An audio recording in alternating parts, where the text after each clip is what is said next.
tardes. Voy a conversar con ustedes en esta clase, o más bien dicho, voy a dar inicio a otro de los temas importantes de este curso de teoría de la ley, que es la llamada interpretación de la ley.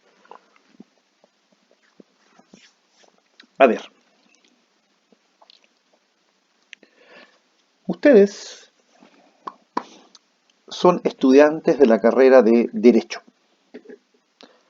Hay personas que todavía confunden y ustedes los van a asociar como estudiantes de leyes. Y de hecho, si uno examina la historia, se va a dar cuenta que inicialmente las universidades comenzaron impartiendo cursos de leyes, es decir, cursos de normas. Sin embargo, esto ha devenido en el tiempo y ha habido un cambio, pues hoy día eh, lo que se estudia es el derecho. Pero aquí hay que tener algo muy en cuenta para poder entender esto que vamos a conversar. Las leyes en nuestro país son normas jurídicas emanadas del Poder Legislativo, generales, obligatorias, escritas. Si una pregunta que inmediatamente nosotros deberíamos hacernos, bueno, es ¿cómo una ley del año 1930, de 1920, de 1950, de 1970, hoy en día se aplica?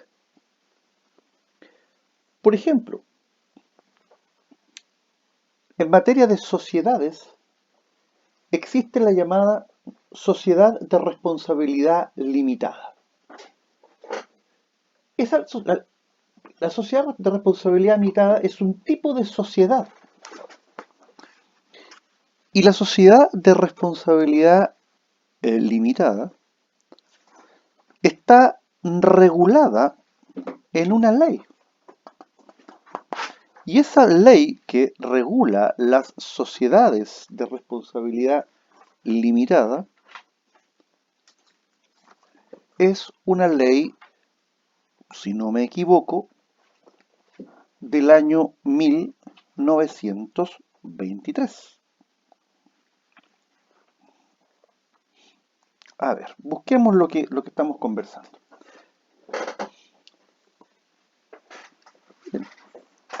¿Cuántas sociedades de responsabilidad limitada hay hoy en Chile? Múltiples, muchísimas. Y resulta que la ley que reglamenta las sociedades de responsabilidad limitada es la Ley 3.918 de 1923. 1923. Estamos a 2020. O sea, en 3 años más, esta ley va a cumplir 100 años de vigencia. Entonces, ¿cómo es posible que una norma perviva 100 años o más de 100 años, como ocurre con el Código Civil? 150 años, 160 años. Eso significa entonces que las normas jurídicas no solo tienen un texto, sino que las normas jurídicas tienen un sentido, un alcance, un fondo. Y es por eso entonces que esas normas son adaptables en el tiempo. Por lo tanto, lo que nosotros vamos a analizar o estudiar es cómo vamos a entender las leyes, cuál es su sentido, cuál es su alcance, cuál es su fondo. Y ese proceso es el proceso de la interpretación de la ley, que en el fondo es fijar el verdadero sentido y alcance de una norma jurídica con relación a un caso concreto al cual esa norma ha de aplicarse. ¿Cuándo debemos interpretar una ley? Primero, cuando no se entiende el sentido de la ley, ya que de alguna manera este sentido de la ley es dudoso o incluso contradictorio. Dos, cuando la ley es ambigua, esto es, permite arribar a dos o más posibles soluciones. Tres, cuando la ley no nos soluciona el problema o el caso planteado. Y cuatro, en todo momento, ya que siempre, aun cuando la ley nos aparezca como clara, hay que determinar su verdadero sentido y alcance. Y esta es la labor que desarrollan no solo los jueces, sino que es la labor que desarrollamos día a día los operadores jurídicos, es decir, los abogados, no solo quienes litigamos, sino que también los abogados asesores, los abogados corporativos, de alguna manera todos aquellos, los profesores, los investigadores, o sea, todo el mundo necesita ver si la norma jurídica es adaptable o no es adaptable, es aplicable o no es aplicable al caso que está siendo conocido o el caso que está siendo sometido al análisis. La interpretación, según de quien emana, puede ser doctrinal o privada. ¿Qué es la que efectúan los particulares? ¿Quiénes son aquí? Bueno, los juristas, los tratadistas, los docentes, los abogados. O bien puede ser de autoridad o pública, que es la que efectúa, ¿cierto?, el legislador, los tribunales de justicia y los órganos administrativos. Y esta puede ser judicial, a través de la sentencia, y esta es la interpretación que hacen los jueces, es una interpretación reglada, pues a este respecto están dadas las normas de los artículos 19 a 24 del Código Civil.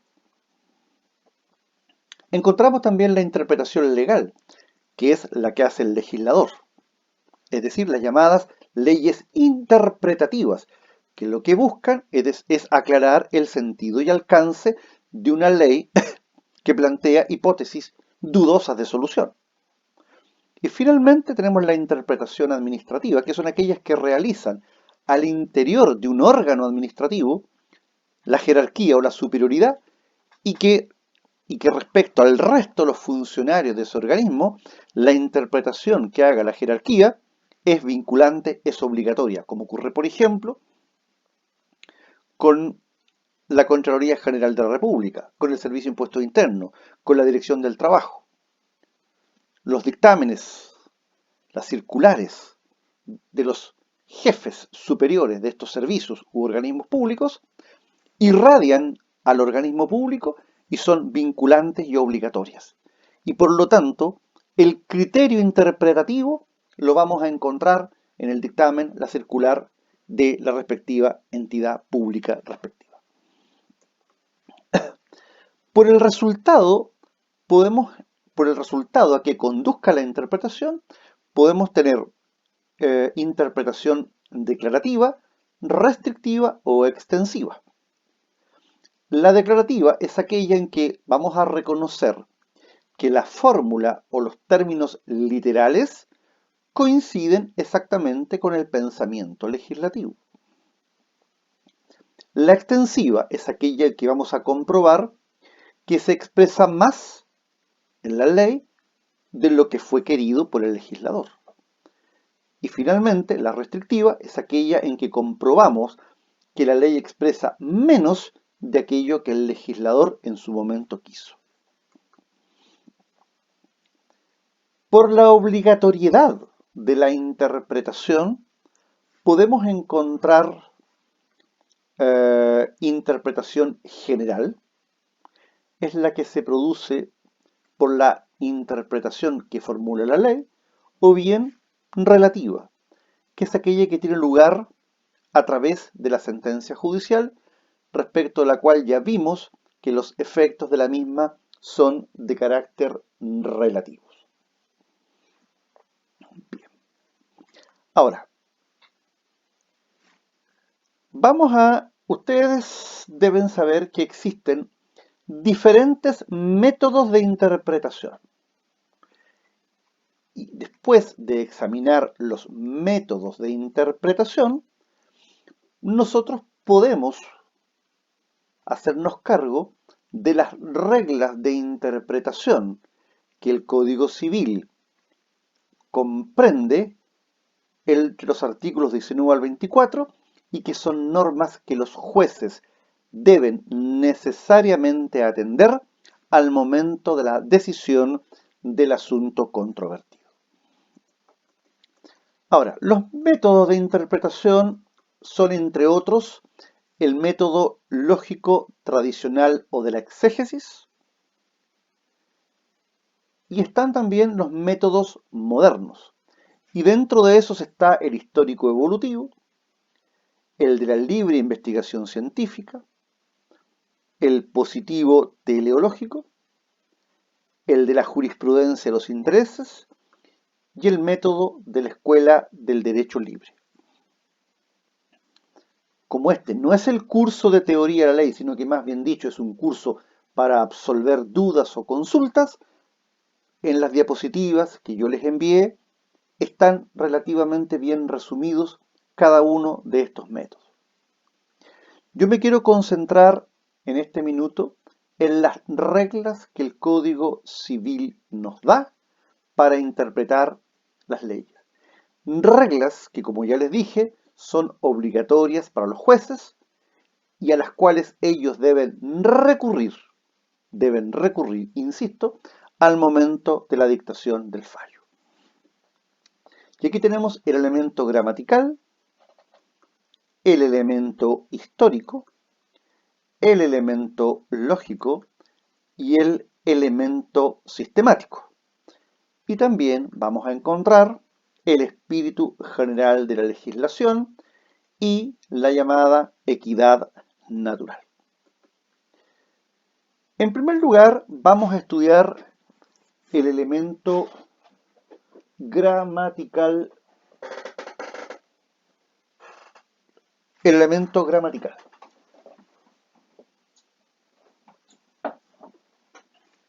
Como yo les dije, esto está entre los artículos 19 al 24. ¿Cuáles son las reglas en esta materia?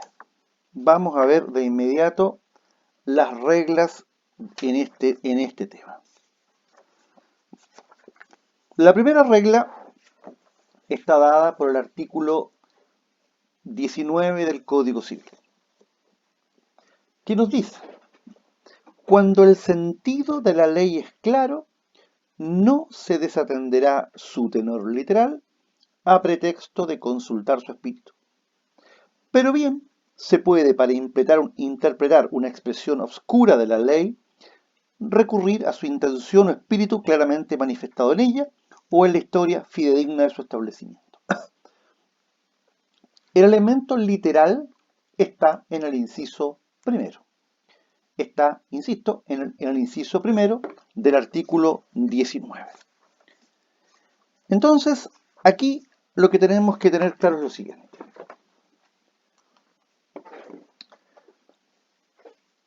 Si interpretar implica determinar el sentido o alcance de un precepto, este elemento explica que habrá que buscarlo en las palabras de que se haya valido el legislador, pues son ellas el medio por el cual se comunica con el ciudadano y por lo tanto, lo primero que tenemos que decir es lo siguiente.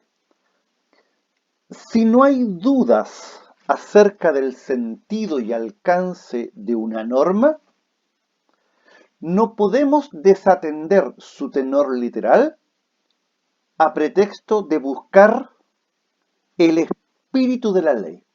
Por lo tanto, son las palabras de la ley las que nos van a dar el sentido y alcance de la norma. Ahora, ¿cuándo vamos a estimar que el sentido de una ley es claro? La respuesta está en el artículo siguiente, que es el 20, que dice: Las palabras de la ley se entenderán en su sentido natural y obvio según el uso general de las mismas palabras, pero cuando el legislador las haya definido expresamente para ciertas materias, se les dará en estas su significado legal. O sea, en el fondo, las palabras de la ley las debemos entender en su sentido natural y obvio, según el uso general de las mismas palabras. Por mucho tiempo los tribunales estimaron que el sentido natural y obvio era el que fija el diccionario de la Real Academia de la Lengua Española. Hoy se piensa, por algunos, que el sentido natural y obvio de las palabras es el que se encuentra en el uso corriente que se les da a las palabras en la comunidad o medios en el que se emplea.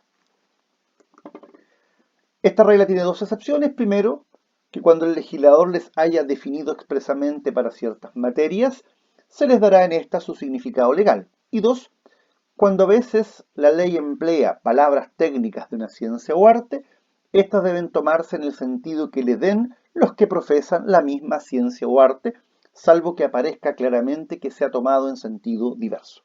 Por lo tanto, la primera regla de interpretación es la regla de interpretación gramatical, que en el fondo significa que el sentido y alcance de la ley ha de buscarse en las propias palabras de que se ha valido el legislador. Por lo tanto, ¿dónde yo encuentro el sentido y alcance? En las palabras de la ley, en lo que el legislador dijo. Y yo no puedo entrar a buscar otros aspectos cuando la claridad de la ley así lo permita. El segundo elemento es el elemento histórico, que como les dije está en el inciso segundo del artículo 19. ¿Qué es lo que es la historia fidedigna del establecimiento de la ley? En el fondo, es todo el proceso de que da cuenta la formación de la ley. Es decir, son los antecedentes históricos existentes a la época en que se envía el proyecto de ley, a la época en que se discute el proyecto de ley, a la época en que se sanciona el proyecto de ley, a la época en que se promulga el proyecto de ley, a la época en que se publica la ley. Entonces vamos a encontrar historia. ¿Dónde podemos encontrar historia? Por ejemplo, en el mensaje presidencial, en las mociones parlamentarias, en las actas de las comisiones donde se está discutiendo el proyecto de ley, en, en los vetos, en las indicaciones, es decir, en todo el proceso formativo de la ley. Por ejemplo, tomemos un ejemplo en este minuto que está bastante en boga. Se está discutiendo en el Congreso Nacional la posibilidad que las personas puedan retirar desde su cuenta de capitalización individual el 10% de sus fondos. Este proyecto fue aprobado en general por la Cámara de Diputados y ahora debe ser estudiado en particular. Y una vez que ha terminado su estudio en particular, pasa al Senado para el estudio en general y para el estudio en particular. Y posteriormente, si es aprobado en ambas ramas, se envía al presidente de la República para su sanción, pudiendo éste vetarlo. Entonces, si yo mañana quiero saber la historia de esta ley, voy a tener que examinar el contexto histórico en el cual este proyecto de ley fue enviado al Congreso. Por ejemplo, bueno, vamos a saber que este proyecto de ley fue enviado el año 2020 a propósito de una situación compleja desde el punto de vista económico. Lo vamos a enviar a propósito, por ejemplo, de un estado de excepción constitucional. Vamos a explicar la crisis económica de la clase media, la necesidad que las personas contasen con recursos para hacer frente a sus problemas. Vamos a tener la moción parlamentaria, las discusiones en la comisión respectiva, las discusiones en sala, las indicaciones, la discusión en el Senado, el eventual veto presidencial. Todo eso conforma lo que es la historia del establecimiento de la ley. También encontramos el llamado elemento lógico. El elemento lógico consiste en la concordancia que debe existir entre las diversas partes de la ley, pues se estima que es natural que éstas no sean contradictorias y que exista entre ellas una unidad conceptual y de criterios. O sea, nosotros asumimos que cuando se promulga una ley, cuando entra en vigencia una ley, esa ley es coherente entre todas sus partes. Y por lo tanto, de alguna manera, este elemento lógico nos permite armonizar la ley. Es decir, el código, en el inciso primero, del artículo 22, nos dice que las expresiones oscuras pueden aclararse determinando la intención o espíritu de la ley claramente manifestado en ella. Entonces, en el fondo es, a ver, ¿cuál es el sentido o el contexto general de esta legislación? Si mañana un artículo, una disposición, un precepto de esa ley se nos presenta como oscuro o dudoso, yo puedo desentrañar lo anterior a partir del espíritu general que anima a esa norma jurídica, a esa ley. Es decir, de alguna manera, el sentido y alcance de lo global me permite a mí arribar al sentido y alcance de lo particular. Y finalmente está el llamado elemento sistemático, que en el fondo es la correspondencia de la ley habría que buscarla más allá de la propia ley. Es decir, en el fondo, el ordenamiento jurídico general puede ir en auxilio de nosotros cuando tengamos que interpretar y buscar el sentido y alcance de una ley, porque nosotros tenemos que entender que la coherencia no solo está al interior de una ley, sino que la coherencia también la debemos exigir, encontrar y visualizar en el ordenamiento jurídico global. Y es por eso que el inciso segundo del artículo 22 nos dice que los pasajes oscuros de una ley pueden ser ilustrados por medio de otras leyes, particularmente si versan sobre el mismo asunto. Por eso entonces que, evidentemente, aquí tiene aplicación una regla muy interesante, que ya también la vamos a examinar. Donde existe la misma razón, debe existir la misma disposición. O sea, nosotros tenemos que ser capaces de encontrar esto de manera general. Y finalmente, como último criterio de interpretación de la ley o regla, está el llamado espíritu general de la legislación y de equidad natural, que nos dice, mire, en los casos en que no puede aplicarse las reglas de interpretación precedentes, se interpretarán los pasajes oscuros o contradictorios del modo que más parezca al espíritu general de la legislación y a la equidad natural. ¿Qué es el espíritu general de la legislación? Bueno, es un principio o idea central de toda ella o de todas las normas que integran cada institución. Por ejemplo, ahí están los principios de derecho: la libre circulación de los bienes, la autonomía de la voluntad, la igualdad entre todas las personas, la protección del cónyuge más débil. En cambio, la equidad es un sentimiento seguro y espontáneo de lo justo y lo injusto que deriva de la sola naturaleza humana con prescindencia del derecho positivo. A más de esto, nosotros podemos encontrar ciertas reglas auxiliares de interpretación. Primero, la llamada regla de la especialidad. Esto se puede conceptualizar de la manera sintética del modo siguiente. La norma especial prima sobre la norma general, cuando entre una y otra haya contradicción. ¿Dónde encontramos esto? Esto está plasmado en los artículos 4 y 13 del Código Civil. Eso significa entonces que ha de prevalecer la ley especial sobre la general. Por lo tanto, a más especial la ley sobre una determinada materia, ella siempre va a primar sobre las leyes de contenido general.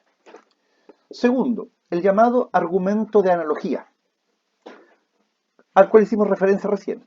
Consiste en extender la aplicación de la ley a un caso no previsto por ella, cuando existen poderosas razones para aplicarla. ¿Cómo se le resume? Donde existe la misma razón, debe existir la misma disposición. 3. La argumentación de contradicción o a contrario sensu. Incluida una cosa, se entienden excluidas las demás. Quien dice lo uno, niega lo otro. 4. Argumento a fortiori. Quien puede lo más, puede lo menos. Al que le está prohibido lo menos, con mayor razón le está prohibido lo más. 5. Argumento de no distinción. Donde la ley no distingue, tampoco nosotros debemos distinguir. Y finalmente, el argumento del absurdo. Debe rechazarse toda interpretación que conduzca al absurdo, es decir, cualquier conclusión que sea contraria a las reglas de la lógica, a las reglas del buen sentido o a las reglas de la razón. Muchas gracias.